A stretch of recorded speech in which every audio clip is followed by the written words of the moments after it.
Nauru, located in the middle of the vast waters of the Pacific Ocean, and appearing just as a tiny dot on the map, it's the smallest independent republic.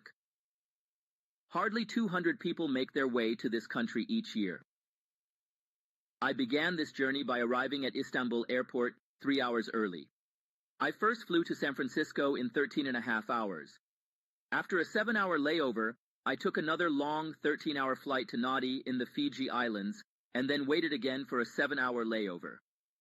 With nearly 75% of its seats unoccupied, the flight to Nauru from Nadi took 4.5 hours, and my 48-hour endless journey finally came to an end. This is the least visited country in the world. Even the closest countries are thousands of kilometers away from here. Once I set foot on the island, I have to wait for the next flight to leave, which is scheduled almost a week later. Sea travel is not an option either. Nauru is surrounded by massive coral reefs, preventing large ships from approaching the shore. Until recently, the locals on this isolated island had so much wealth that they didn't even know what to do with it. Once rich in phosphate deposits in 1975, Nauru became the country with the highest GDP per capita in the world. Today, however, in these destroyed lands where no vegetables and fruits can grow, processed and fatty foods have become the norm. Topping global charts, Nauru is recognized by the World Obesity Federation as the world's most obese country, with around 60% of its citizens are obese. The World Health Organization also reports that Nauru has the highest cigarette consumption rate in the world. The government's effort to keep foreign media away from the country is quite obvious. After going through a month-long procedure in which I presented countless documents, I could hardly get a tourist visa. While the regular application fee is 50 AUD, an astronomical amount of 8,000 AUD is demanded from journalists and media representatives as a deterrent. The police immediately took my drone I was carrying as I entered the country. You might have noticed something odd in the island's aerial perspective. They discourage capturing Nauru from the sky. Filming here won't be easy because of a dirty truth that Nauru has been trying to hide, which you'll come to learn in the following scenes. I'm in the Yaren region right now. Since the runway area and the driveway area are right next to each other, it's usual for the cars to give way to airplanes here. Pedestrians are warned against jet blast occurring during landing and takeoff. This is because the country is so small that the strip-shaped airport stretches across the entire southwest coast of the island. What you see here is the airport. If I want to get inside, I could just jump over this fence and I could do it. The total area of the island is only 21 square kilometers or 8 square miles. It takes a maximum of 20 minutes to drive the whole country by car, and every journey returns to its starting point, as there is only one ring road. The police are on patrol all the time. As I don't want to draw attention, I reached out to the only tourism agency in the country, and I'll begin to explore the island with a guide. According to the agency, only 1 or 2 tourists come to the island in a month. So, the real numbers are way lower than those stated on the internet. What do you do in your free time on the island? Volleyball. So what do you do in your free time on the island? Anything we want to do. Like what? Fishing, sleeping, eating. 2:31, 2:3 get out of here, boy. Although it is not often visited by people, Nauru has been a favorite stop for migratory birds for centuries. While the island was thought to have limited resources, its soil contained a treasure called guano, made of bird drops and marine microorganisms. In 1899, German geologist Albert Ellis discovered that this plateau had high-quality phosphate reserves. Once as valuable as gold, phosphate is a raw material boosting productivity in agriculture. And during the First World War, Australia quickly annexed and turned Nauru into an overseas mining field. Except for Japan's brief occupation in 1942, the extracted phosphate was sold to the world for years at extremely low prices. Some old people say that this cell here, Japanese used to pile people in, and then close that up, put some gasoline from the rooftop, and then burn them there, those who don't want to work for them. This railroad, which time is about to erase, it was constructed in 1907 to transport phosphate mines from the land's interior to the harbor on the western coast. By the time Nauru gained independence in 1968, 35 million metric tons of phosphate had left from its shores. It's hard to believe, but in the past century, the fruits and vegetables that found their way onto the tables of many people around the world were grown with the phosphate extracted from the soil of this tiny island. After gaining independence, Nauru obtained significant wealth, and many Nauruans whose land would be used for phosphate mining quitted their job and began counting down the days to become millionaires. Thousands of workers from China and other Pacific islands were brought to work in the dirty, hot, and tough conditions of the phosphate mines. Nauru had a per capita income of around $17,600 by the year 1975, whereas in the world's leading economy, the United States had around $44,000, taking into account today's inflation rate. Nauru managed to establish a welfare state where there were no taxes, education, transportation, healthcare services, and even housing were all provided free of charge. I've seen my grandma come out of the bank with the pillowcase. They put all their money inside and just walked out with the money. They've spent it all up. I heard that there was a police officer who bought a Lamborghini, but he realized that he did not fit into the car and dumped it. Is it true? Yes, that's true. Even some of the cars are bought for just decoration. As Nauruans suddenly became wealthy, a frenzy of consumption overtook them, and this small island was filled with the latest car models. Along the roadside, we came across a collection of abandoned luxury cars from the past: Cadillacs, Jeeps, Land Rovers. These are just a few of the vehicles that the island residents once used for speed and amusement on this road. It's almost like a car graveyard here. The layer of rust on them indicates how distant the days of glory are. Ever since I got here, the natives have been warning me to watch out for the packs of stray pit bulls roaming around the road. Once a popular breed, some islanders eagerly adopted these dogs and then left them on the streets. Along with the dogs, more animals that were not originally present in Nauru were also brought in over time. Cats, chickens, and pigs are animals that the islanders have become familiar with relatively recently. When miners uprooted the trees and excavated the fertile soil, all living organisms were harmed. It's neither suitable for agriculture nor construction, and Nauruans are suffering dire consequences of this problem. Nauru's terrain is covered with pits, some as deep as 15 meters or 49 ft, and limestone peaks, extending from the center of the island to the coastal areas. No agricultural products can thrive in this barren land with its high level of acidity. Nauruans depend on highly processed canned food from overseas, mostly imported from Australia, to sustain themselves. The average life expectancy of the people of Nauru is 64 years. A poor quality diet has made Nauru hold the title of the world's most obese nation for years. This island, which was not yet discovered by the Western world 150 years ago, was self-sufficient, but now they outsource everything. Here, 97% of men and 94% of women are overweight or obese. The obesity issue in Nauru is like an epidemic. It's everywhere. On the streets, in restaurants, at markets, I see people struggling with extra weight. Within a population where 45% suffer from diabetes, amputations are common. There are awareness-raising banners all around the country. The store shelves are empty, as you can see. Products are imported here every 6 weeks. It's a luxury to have fresh fruits and vegetables on the island.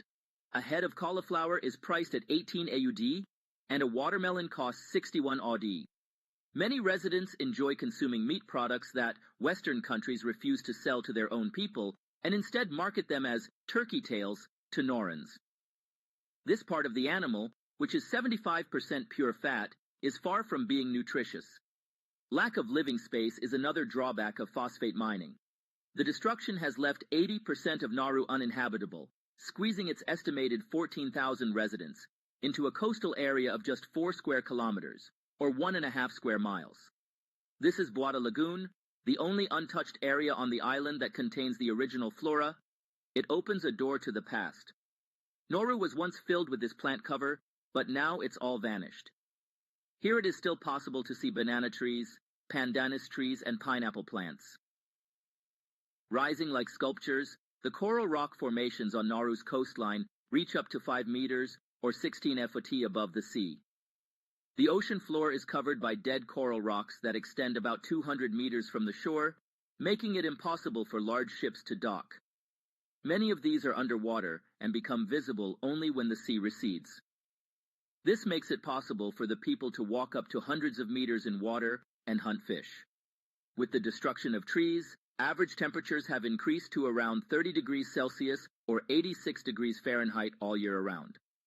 On the island, influenced by the monsoon winds seasonally, rain and time flow as one. However, Nauru lacks any rivers or streams.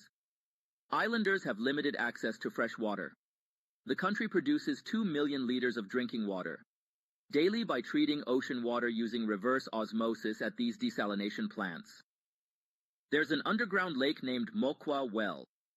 Finding the entrance to this cave without the help of a local is challenging as its entrance is quite narrow.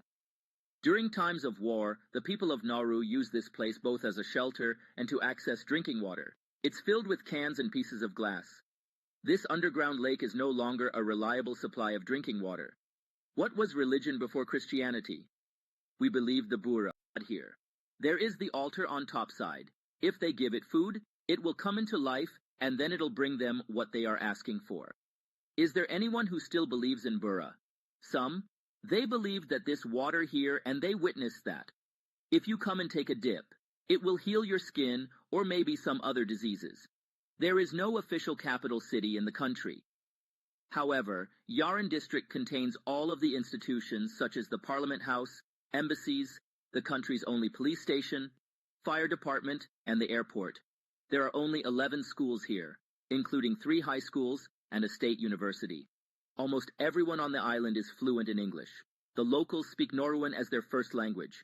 For example, the name Nauru itself originates from the Nauruan term anawero, which means, I go to the beach. How do you say hello? How about, how are you? I came to the Parliament building where Nauru is governed. Contrary to the expected formal setting, it reflects the relaxed atmosphere of the island. There was no security at the entrance, and I was allowed to take photos and videos with my phone. With only 19 seats, Nauru's parliament is one of the smallest in the world. If those here knew about the scenes I'll show you later in the video, they would probably think twice about letting me be here. By the 1970s, the Nauru government realized that their phosphate reserves ending, and they mirrored oil-rich Middle Eastern nations by investing in overseas properties, including Nauru House in Melbourne, Nauru Tower in Hawaii, Pacific Star Hotel in Guam, Pacific House in Washington, the Grand Pacific Hotel in Fiji, and many more. However, corruption and mismanagement put the government into a deficit of millions of dollars per year throughout the 1990s, and the savings from phosphate quickly went up in smoke. In an effort to sustain its welfare, the government aimed to turn the country into a tax heaven and got involved in money laundering scandals with drug cartels, the Russian mafia, and organizations like Al-Qaeda. Nauru issued licenses to over 400 foreign banks under a system that did not require branching and allowed optional record-keeping. During that period, the Russian mafia alone laundered an estimate of $70 billion through the banks in Nauru. As a result of international pressures, the country put an end to illegal offshore banking activities and has been forced to use a cash-based economy since 2004. The Australian dollar is the official currency of Nauru. A few and only ATMs in the country don't have money either. I brought some cash with me because credit cards are also not accepted here. Following efforts to prevent money laundering, only one bank, which is Australian, currently operates in the country. As the year 2000 approached, phosphate reserves had run dry, and phosphate export fell to 1% compared to its peak period. The country's central bank collapsed, and its properties abroad were sold off one by one. We see the excavation machines in action as we move through the topside. The country still continues to extract phosphate on a small scale. If they discover another phosphate mine here, would you support mining it? I'll just say, leave nature alone, because Nauru is now digging to the ground. We're gonna sink. 52% of the population lives at or below the poverty line and tries to survive on aid from the church. In low-income areas, stress triggers high levels of tobacco consumption. Roughly 1 out of every 2 individuals above the age of 15 consumes cigarettes on the island. There are a total of 5 beaches on the island, and they've been partially littered with rubber tires and trash. Nauru agreed to accept unwanted refugees from Australia. In exchange for financial support in 2001, around 1,000 refugees, mostly of Afghan, Iraqi, and Iranian descent, were transported to Nauru and detained for an indefinite period. On the top side, 3 refugee camps were established. People were forced to stay in plastic tents for years, under the scorching sun, without regular access to clean water. Many tried to escape from inhuman, miserable conditions, and an uncertain future by ending their lives. The ones who suffered the most from this situation were the children, who made up the majority of the camps. Australia was spending an average of $550 million each year to maintain these camps. In other words, the Nauru government made a profit of 5,000 ZUDs for each refugee held captive on the island. As I tried to get to these hidden areas, suddenly barricades appeared in my way. They had blocked all the roads leading to the camps located in 3 different spots in the topside. I found a way to shoot from the outside. For around 2 decades, these camps became the scene of numerous individuals losing their lives due to medical negligence, accidents, and taking one's own life. Recent reports indicate that these places are now completely empty. However, the locals have no specific knowledge about this matter. Currently, Nauru is counting down the days to engage in deep-sea mining in collaboration with the Canada-based metals company. Their plan is to extract polymetallic stones that only grow a few millimeters per million years. These stones containing metals such as cobalt, nickel, copper, and manganese found in batteries will be the energy source of the near future. Scientists warn that these mining operations, putting marine life at risk, could potentially reduce the ocean's capacity to absorb carbon and accelerate climate change. The illusion of wealth that suddenly Nauru got itself into in the late 1960s caused a generation to not understand the importance of hard work and education. The government did not make future plans and exhausted all the nation's resources. It seems almost impossible to build a better future here without the necessary motivation, skills, and knowledge. This small island with wounds that can never be healed basically stands in front of us as a summary of what is going on in the world and as a lesson that humanity should always remember. Thank you for watching this documentary. I hope it added a value to your worldview perspective. Don't forget to subscribe to my YouTube channel. See you in the next one.